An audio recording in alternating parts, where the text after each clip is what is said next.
Nasib Bribda Yusra tetap setia bertugas di TPS Pemilu saat rumahnya kebakaran, menolak disuruh pulang oleh Kapolsek. Viral di media sosial kisah seorang anggota polisi yang tetap setia bertugas di TPS saat rumahnya kebakaran. Ia adalah Bribda Yusran Adiputra Lameo. Bribda Yusran Adiputra Lameo merupakan anggota Polri di Gorontalo. Ia diketahui tetap setia bertugas menjaga tempat pemungutan suara, TPS, di tengah musibah rumahnya kebakaran. Diketahui, Bribda Yusran Adiputra Lameo merupakan anggota Biro SDM Polda Gorontalo.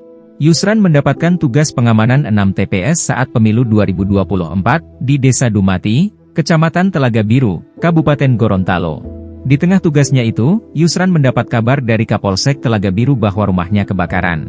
Rumah Yusran yang berada di Desa Dulamayo Utara, Kecamatan Telaga Biru mengalami kebakaran pada Selasa 13 Februari 2024 sekira pukul 13 WITA. Alih-alih panik langsung pulang ke rumah, Yusran justru tetap melanjutkan tugasnya menjaga TPS.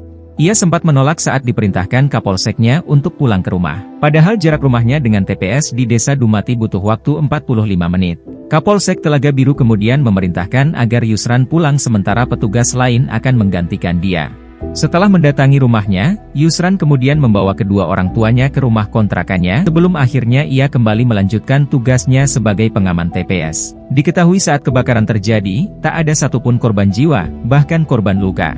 Ibu Yusran, Salma Mayedi menerangkan bahwa sumber api berasal dari gudang bekas warung. Karena jarak rumah jauh dari permukiman dan hanya berdekatan dengan satu rumah tetangga, Salma dan dua tetangganya melakukan pemadaman secara mandiri. Atas dedikasinya, Karo SDM Polda Gorontalo, Kombes Pol Agus Nugroho, memberikan apresiasi terhadap Bribda Yusran Adiputra. Ia turut berduka atas kebakaran yang menimpa rumah Bribda Yusran.